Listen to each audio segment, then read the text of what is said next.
शिक्षा जगत के इस एपिसोड में आपका बहुत बहुत स्वागत है। इस एपिसोड में मैं हूं आपके साथ एरम तस्लीम। आज हम बात करेंगे स्वास्थ्य विज्ञान की एक शाखा क्लिनिकल रिसर्च और स्टैटिस्टिक्स के बारे में, जो युवाओं द्वारा हाल ही में तेजी से पसंद किया जा रहा है। और आज के कार्यक्रम का हमने विषय लिया है रुझान और विकल्प, नैदानिक अनुसंधान और सांख्यिकी। इस विषय पर बात करने के लिए हमने आमंत्रित किया है दो बेहद खास मेहमानों को। तो चलिए हमारे एक्सपर्ट से आपका तारुफ करवा देते हैं। सबसे पहले स्वागत करते हैं सिद्धि शर्मा आपका। आप हैं clinical research associate JNU Jaipur से, और साथ है हमारे साथ प्रज्ञा गुप्ता। बहुत बहुत स्वागत है आपका। आप हैं असिस्टेंट प्रोफेसर स्टैटिस्टिशियन। आप दोनों का स्वागत करते हैं। और सबसे पहला सवाल हम करते हैं, क्लिनिकल रिसर्च एसोसिएट आप हैं, आप ही से स्टार्ट करते हैं कि क्लिनिकल रिसर्च जो होती है वो होती क्या है? क्लिनिकल रिसर्च एक ब्रांच है जो कि हेल्थ केयर साइंसेज में हम यूज़ करते हैं। क्लिनिकल रिसर्च में हम ड्रग की या मेडिसिन्स की सेफ्टी और एफिकेसी को टेस्ट करते हैं। ड्रग कितना सेफ है, कितना इफ़ेक्टिवनेस है, वो चीज़ हम क्लिनिकल ट्रायल में स्टडी करते हैं और उसको रिसर्च करते हैं। इसके अंदर हम सिर्फ मेडिसिन्स को ही नहीं, डिवाइसेस को, डायग्नोस्टिक प्रोडक्ट्स को, स्टडी रेजिमेंट्स को, इनको भी स्टडी करते हैं। क्लिनिकल ट्रायल्स में मेडिकेशंस के अलावा बहुत सारी ऐसी चीज़ें होती हैं जो कि कंसिडर की जाती हैं। तो ये एक बहुत ही बड़ा और एक वाइडर सब्जेक्ट है।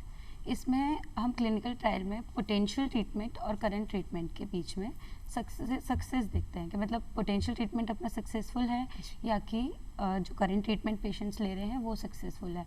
और वो पेशेंट्स के ऊपर या फिर अपन ह्यूमन बींग्स मान लें, हेल्दी ह्यूमन बींग्स मान लें, उनके ऊपर कितना इफ़ेक्ट डाल रही है, कितना उनको ठीक कर रही है, उस चीज़ की एफिकेसी को टेस्ट करने के लिए हम क्लिनिकल रिसर्च या क्लिनिकल ट्रायल कंडक्ट करते हैं। तो कुल मिला के हम ये कह सकते हैं इन्वेस्टिगेशन का जो काम है, खोज का जो काम है, वो है क्लिनिकल रिसर्च। और क्लिनिकल रिसर्च से हम स्विच करते हैं स्टैटिस्टिक्स पर। तो ये स्टैटिस्टिक्स क्या रोल प्ले कर रही है क्लिनिकल रिसर्च में?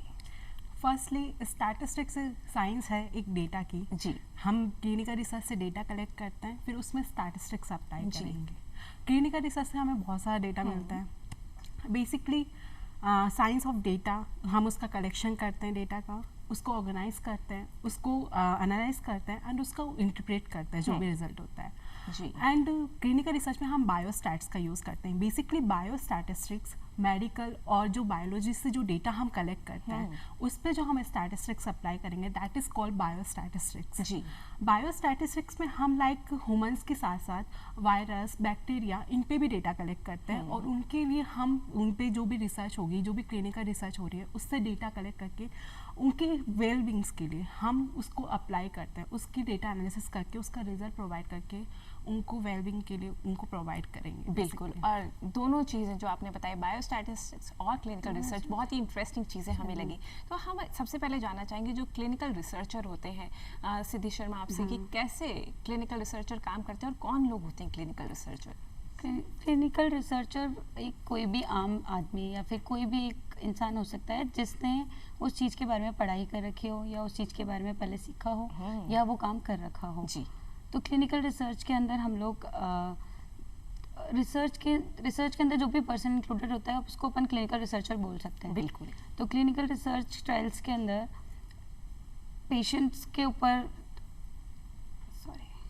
पेशेंट्स के ऊपर आप जो इन्वेस्टिगेट करते हैं, सारी चीज़ें जो आप उन पे बताते हैं कि किस तरह से जो आप उनका इन्वेस्टिगेशन करना चाहते हैं, चीज़ें जो बीमारी हुई, कोई वायरस हुआ, किसी चीज़ को हम किस तरह से रोकथाम कर सकते हैं, राहत पहुंचा सकते हैं, वो सारी चीज़ें आप इसमें आप क्लिनिकल रिसर्च में आप करते हैं।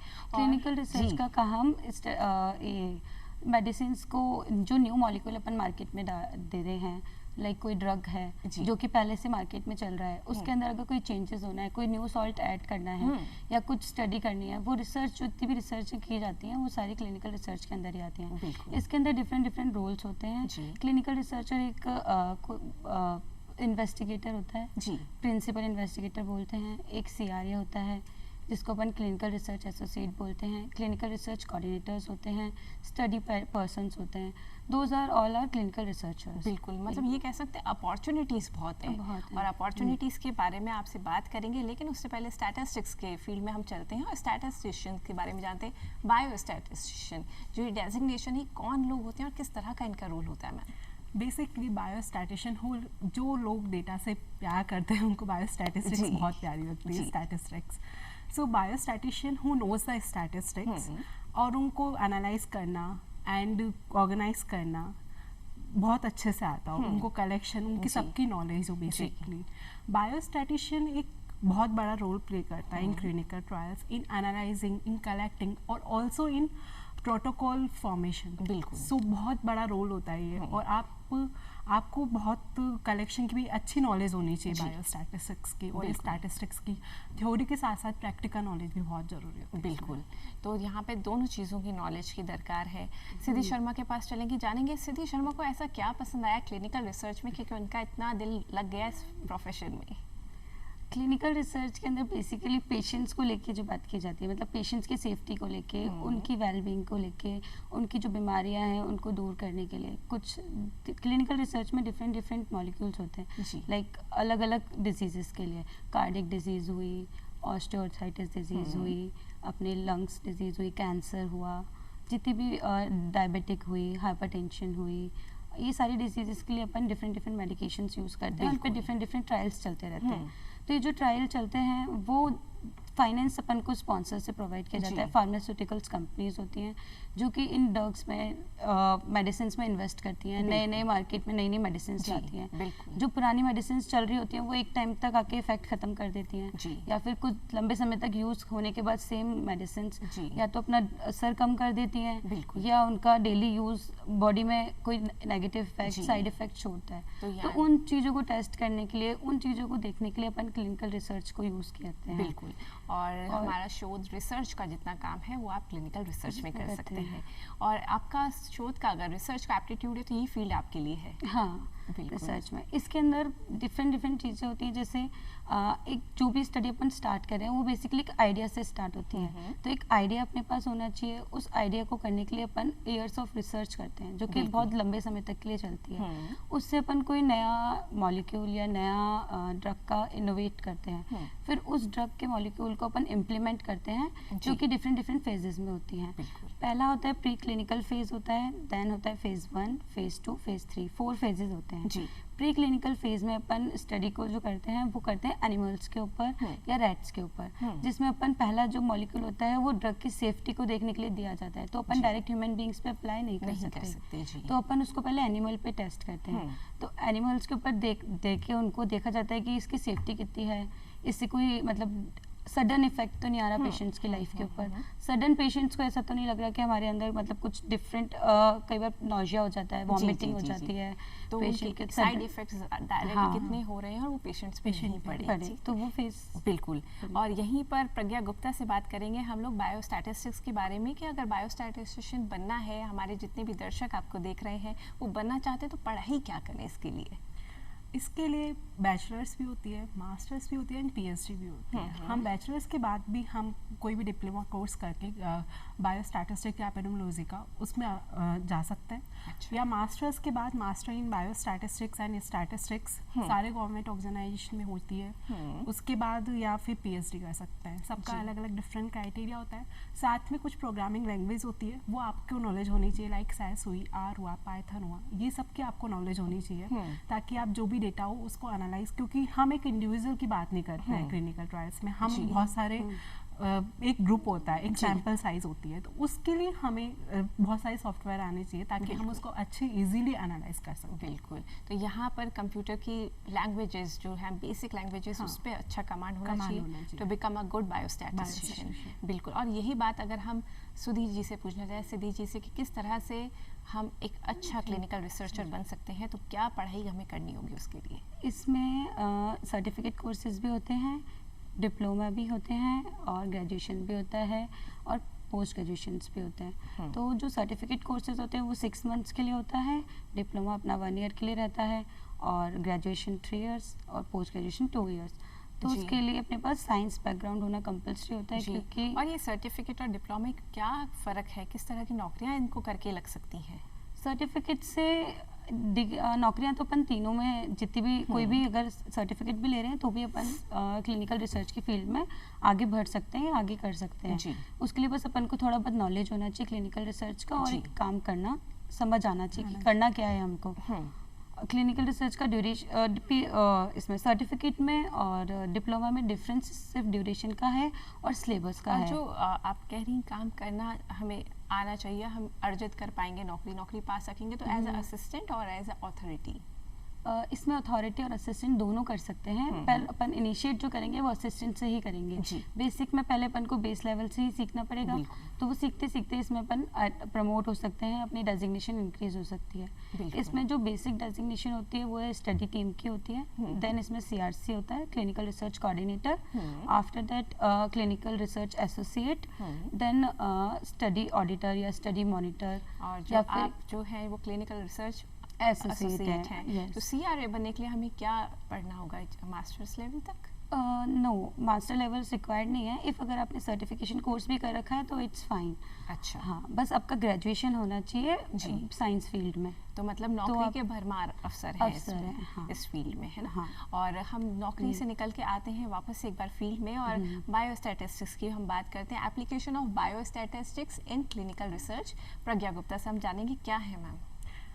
क्लिनिकल रिसर्च बेसिकली आपने जैसे सिद्धि ने बताया कि टोटली अबाउट द डेटा। हम पूरा डेटा कलेक्ट करते हैं, like phase 1, phase 2, phase 3, phase 4। सबसे फर्स्ट हाँ बायोस्टैटिस्टिक्स क्या रोल प्ले करता है कि उसकी सेफ्टी एंड एफिकेसी को देखता है। जी। हम डेटा को एनालाइज करते जी। हैं, वो कितना सेफ है और कितना एफिशिएंट है, उसको हम चेक करते हैं। उसके बाद हम उसको अप्लाई करते हैं, लाइक प्रोटोकॉल फॉर्मुलेशन की बात होती है। प्रोटोकॉल फॉर्मुलेशन में कितना सैंपल साइज होना चाहिए, कितना उसका कितना एफिशिएंट हमारे लिए डेटा रहेगा, क्या क्या एंड पॉइंट्स होंगे, कब जी। हमें हमारी स्टडी को रोकना है, वो सब हम प्रोटोकॉल उसमें बात करते हैं। नेक्स्ट उसका होता है डेटा मैनेजमेंट में, लाइक क्या क्या डेटा मैनेजमेंट करना है, कैसे डेटा मैनेज होगा, उसको जी। कलेक्शन करके हमें किस तरीके से रखना है। जी। तब हम बायोस्टैट्स की बात करेंगे। जी। उसके बाद होता है मेडिकल राइटिंग एंड एनालिसिस में। एनालिसिस में टोटली बायोस्टैटिस्टिक्स का रोल होता है। क्लिनिकल ट्रायल में बेसिकली क्लिनिकल रिसर्चर हमें डेटा कलेक्ट करके दे देते हैं, उसको एनालाइज करना, उससे क्या इंटरप्रेट हो रहा है, वो क्या रिजल्ट दे रहा है, that is all part about the biostatistician. बिल्कुल। तो मतलब ये सारे जो चीज़ें हैं वो सारी चीज़ें हम एप्लीकेशन हम देख सकते हैं क्लिनिकल रिसर्च में, Research, बायोस्टैटिस्टिक्स की। सेम क्वेश्चन उल्टा करके पूछते हैं सिद्धि से कि किस तरह से हम एप्लीकेशन ऑफ क्लिनिकल रिसर्च देती हैं इन बायोस्टैटिस्टिक्स। क्लिनिकल रिसर्च का एप्लीकेशन अपन कहीं पे भी ले सकते हैं जी। इन मेडिकल फील्ड ओनली, क्योंकि जब भी अपन ड्रग्स की बात करते हैं, मॉलिक्यूल्स की बात करते हैं, डिवाइसेस की बात करते हैं, तो वो अपन साइंस फील्ड से ही करेंगे। तो इसमें एप्लीकेशंस तो इसका ये रहेगा कि डिफरेंट फेजेस होते हैं, डिफरेंट फेजेस पे अपन इसको अप्लाई करें। जैसे कि प्रज्ञा ने बताया, फेज़ 1 में अपन प्री क्लिनिकल फेज जिसमें अपन एनिमल्स पे ट्राई करते हैं, जी। देन फर्स्ट फेज आता है। फर्स्ट फेज के अंदर अपन ह्यूमंस पे ट्राई करते हैं, पर ह्यूमंस अपन इसमें बहुत ही लिमिटेड लेते हैं, लाइक 10 पेशेंट्स पे ही अपन ये ट्रायल करते हैं। बिल्कुल। इसमें अपन सेफ्टी देखते हैं और उसके साइड इफेक्ट्स देखते हैं। बिल्कुल। देन आता है फेज सेकंड। फेज सेकंड में अपन इस ड्रग को कितने ड्यूरेशन में लेना है, कितनी फ्रिक्वेंसी में लेना है, कब कब लेना है, और इसको किस टाइम पे लेंगे तो ये ज़्यादा असर करेगी, किस टाइम पे अपन इसको रात को लेंगे तो ज़्यादा फर्क पड़ेगा या दिन में लेंगे, ये चीज़ें अपन फेज सेकंड में डिसाइड करते बिल्कुल। हैं। देन आता है फेज थर्ड। फेज थर्ड में अपन जो ऑलरेडी फर्स्ट और सेकंड में अपन ने स्टडी किया है उसका इम्प्लीमेंटेशन और उसका एक्सपेरिमेंट जी। क्या रहा उसको अपन स्टडी करते हैं फेज थर्ड में। बिल्कुल। तो ये जो स्टडी होती है डिफरेंट पार्ट्स में होती है। बिल्कुल। देन आफ्टर फेज थर्ड अपन इसमें बहुत सारी रेगुलेटरी अथॉरिटीज भी होती हैं। बिल्कुल। जो भी ड्रग अपन मार्केट में डाल रहे हैं वो DGCI अप्रूव्ड होनी चाहिए, FDA अप्रूव्ड होनी चाहिए, तो अपन को उस चीज़ का रजिस्ट्रेशन भी कराना होता है। आफ्टर दैट थर्ड फेज के बाद अपन फोर्थ फेज पे आते हैं। जी। तो फोर्थ फेज के अंदर ये आफ्टर मार्केटिंग होता है, जब जी। ड्रग मार्केट में स्प्रेड हो चुकी है, लोग उसको ले रहे हैं और लोग उसको यूज़ कर रहे हैं, उसके बाद जो चीज़ें उसके अंदर जैसे वन सॉल्ट मेटफॉर्मिन चल रहा है। जी। जी। मेटफॉर्मिन अपन डायबिटीज़ के लिए ले रहे हैं, तो मेटफॉर्मिन लेने के बाद उसके अंदर उसको लॉन्ग टाइम तक ड्यूरेशन लेने के बाद उसके साथ दूसरा सॉल्ट ऐड किया जाता है। बिल्कुल। तो ये सॉल्ट के अमेलगेमेशन और सॉल्ट का को- रिएक्शन, हाँ। पोटेंशियल, ये सारी चीज़ें आप जो अपन होती क्लिनिकल रिसर्चर करते हैं। बिल्कुल। और जब इतना सारा हम लोग शोध कर रहे हैं, रिसर्च कर रहे हैं, तो करते हैं रुख बायोस्टैटिस्टिक्स का भी, और बायोस्टैटिस्टिशियन बनने के लिए किस तरह का एप्टीट्यूड रखना चाहिए स्टूडेंट्स, या वो बच्चे इस फील्ड में जाएं जिनका एप्टीट्यूड हो इस तरह का, तो क्या मानती हैं किस तरह का एप्टीट्यूड होना चाहिए? इन द रिसेंट टाइम जब हम अभी की बात करूं तो फर्स्टली आपको कंप्यूटर आना चाहिए, प्रोग्रामिंग की नॉलेज भी होनी चाहिए। प्रोग्रामिंग आजकल एक इम्पोर्टेंट पार्ट बन चुका है। अगर किसी भी स्टूडेंट्स को बायोस्टैटिस्टिक्स में करियर बनाना है तो उसको प्रोग्रामिंग आनी ही चाहिए। और साथ में उसका थ्योरी जो बेसिकली स्टैटिस्टिक्स सब आजकल स्कूलिंग पे भी स्टैटिस्टिक्स पढ़ाई जाती है, बट जो मेन स्टैटिस्टिक्स होती है, जो थ्योरी पार्ट होता है, कब कौन सा टेस्ट अप्लाई होगा, कब कौन सी चीज़ अपने को लगानी है, क्या डेटा सेट है, उसको क्लीनिंग करना सबसे इम्पोर्टेंट टास्क होता है एक स्टैटिस्टिशियन के लिए, उस डेटा को क्लीन करना। सबसे पहले हम डेटा को क्लीन करें ताकि हम उसको अप्लाई कर सकें।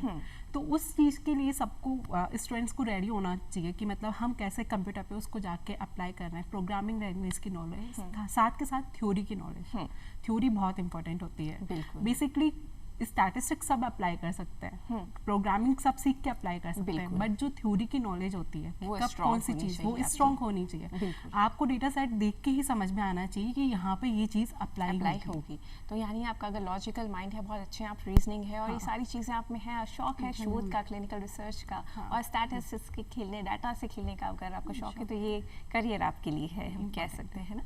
सीधी सी बात करेंगे और जानेंगे कोर्सेज के बारे में और किस तरह के कोर्सेज भारत में चल रहे हैं और किन कोर्सेज को हम जो कर रहे हैं उससे और कहाँ हम नौकरी के लिए अप्लाई कर सकते हैं, कहाँ नौकरियाँ मिल सकती हैं। नौकरी क्लिनिकल रिसर्च में अपन काफ़ी स्कोप है। अगर देखा जाए तो अब्रॉड में ज़्यादा स्कोप रहता है क्लिनिकल रिसर्च का, और एक अच्छा पैकेज अपन आपको ऑफर करती हैं फार्मास्यूटिकल कंपनीज। फार्मास्यूटिकल कंपनीज जितनी भी होती हैं वो बाहर अब्रॉड से टाई अप होती हैं और उनका जो एक्सपोर्ट इंपोर्ट होता है वो अब्रॉड रहता है, तो अब्रॉड की अपॉर्चुनिटीज़ अच्छी रहती हैं। प्लस इसमें कंसिस्टेंसी रहती है, अपन एक लंबे समय तक एक ही प्लेटफॉर्म पे और एक ही फील्ड में रहते हैं। इसमें अलग अलग डेजिग्नेशन होती हैं, अलग अलग प्रमोशंस होते हैं, डिफरेंट फील्ड्स होती हैं जिसमें अपन medical writing, protocol designing, monitoring और ऑडिटिंग हुआ, क्वालिटी मैनेजर्स का जॉब हुआ, ये सारी फील्ड्स अपन इसमें एक्सप्लोर कर सकते हैं। क्लिनिकल रिसर्च सिर्फ एक रिसर्च से ही नहीं, इसमें बहुत सारी डिफरेंट वाइडर स्कोप्स हैं।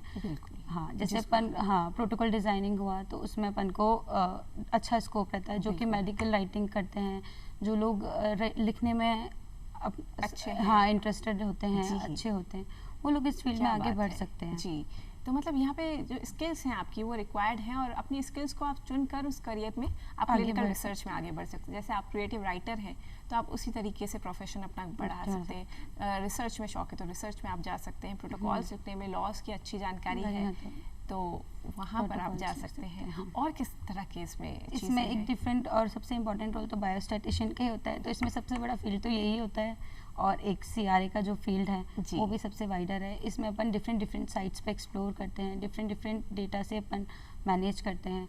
इसमें रहता है कि जैसे कोई साइट है वो स्टडीज़ कर रही हैं तो उस स्टडीज़ में साइट्स के पास भी रोल्स होते हैं, साइट्स के पास भी जॉब अपॉर्चुनिटीज़ होती हैं। एक क्लिनिक्स हुए, हॉस्पिटल्स हुए, ऑर्गेनाइजेशंस हुई, जो कि पेशेंट जहाँ पे आ रहे हैं तो वहाँ पे प्रिंसिपल इन्वेस्टिगेटर होता है, को इन्वेस्टिगेटर होता है, स्टडी फैब्लेटोमिस्ट होते हैं और स्टडी नर्स होते हैं। ये सारे इन्वॉल्व होते हैं क्लिनिकल रिसर्च में, तो इनका भी एक स्कोप है जो कि अपन क्लिनिकल रिसर्च के अंदर कर सकते हैं। बिल्कुल, तो ये सब कम्स अंडर क्लिनिकल रिसर्च। बिल्कुल, और एक बहुत बड़ा हम कह सकते हैं परिवार है, समुदाय है क्लिनिकल रिसर्च कम्युनिटी का।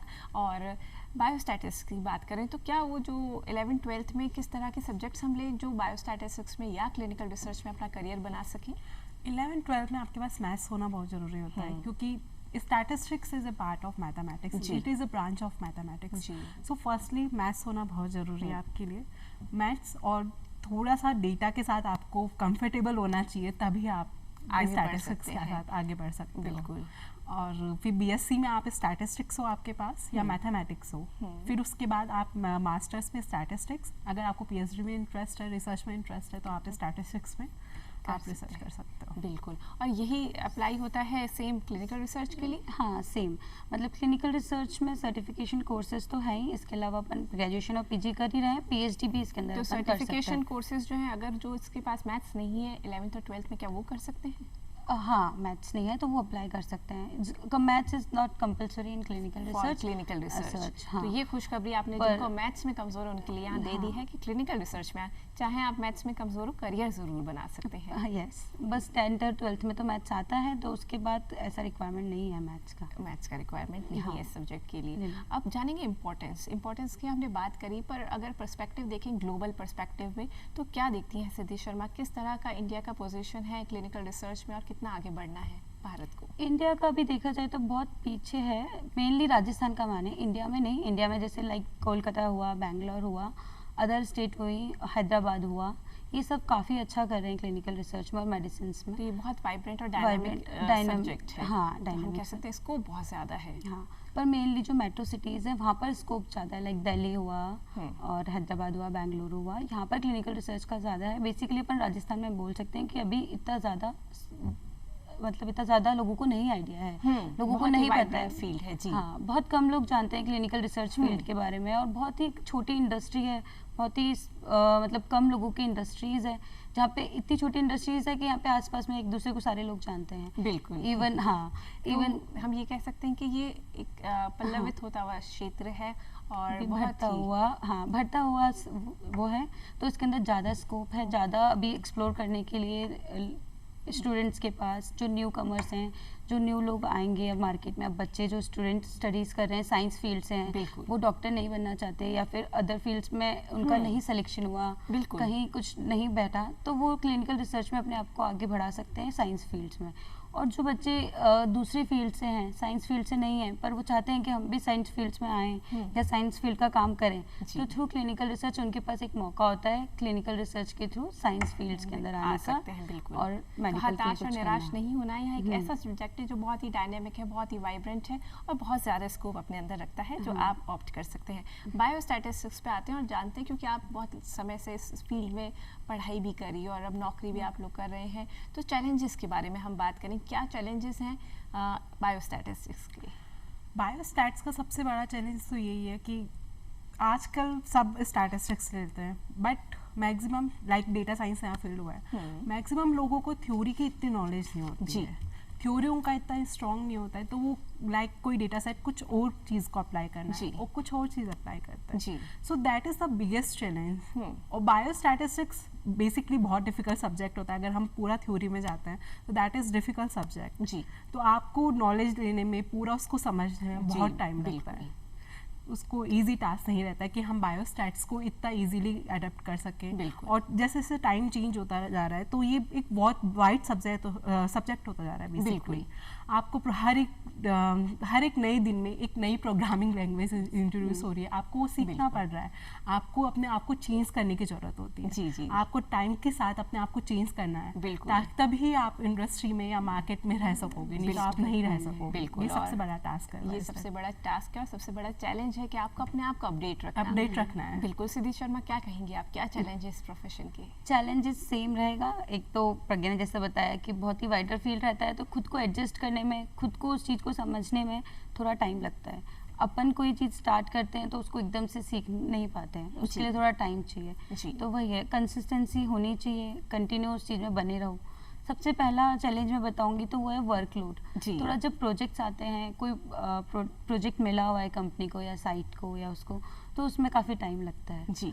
अपन को उस चीज़ को, अपन उसमें ये नहीं कर सकते कि नहीं काम कम है तो मैं फ्रेंड्स के साथ, फैमिलीज के साथ टाइम स्पेंड ज़्यादा कर पाऊँ, तो वो लिमिटेड टाइम मिलता है, उसमें अपन को प्रोजेक्ट कंप्लीट करना पड़ता है। चीज़ें चैलेंजेस में तो वर्कलोड एक बड़ा चैलेंज है इसके अंदर। तो हम यही कहेंगे कि वर्कलोड है, पर साथ में अपॉर्चुनिटीज़ बहुत हैं, चैलेंजेस हैं, तो वहीं आपको अपने आप को एक्सप्लोर करने के मौके बहुत हैं। सही ना? और इसी नोट पर आप दोनों का हम तहे दिल से धन्यवाद देंगे। आप लोग आए और इतनी अच्छी जानकारी आज शिक्षा जगत में आपने हमारे सारे दर्शकों के साथ साझा करी। सिद्धि शर्मा जी और प्रज्ञा गुप्ता जी, आप दोनों को बहुत बहुत तहे दिल से धन्यवाद। आप आए और इतनी अच्छी जानकारी दी। हम यही कहेंगे, कंसिस्टेंसी अगर आप में है और कुछ नया करने की चाहत रखते हैं, साइंस से फील्ड से आप अगर ताल्लुक़ रखते हैं और मैथ्स अच्छी है, और क्लिनिकल रिसर्च के लिए अगर मैथ्स अच्छी नहीं भी है तो भी आप क्षेत्र में अपना करियर बना सकते हैं। और अब इन्हीं पंक्तियों के साथ आपसे अलविदा कहेंगे कि अगर आपने मेहनत करी है और मेहनत का जज्बा आप रखते हैं तो उन्हें कोई नहीं हरा सकता, क्योंकि जिन्होंने ठोकरों से चलना सीखा है उन्हें कोई हरा नहीं सकता। अब दीजिए एवं तस्लीम को इजाज़त। नमस्कार।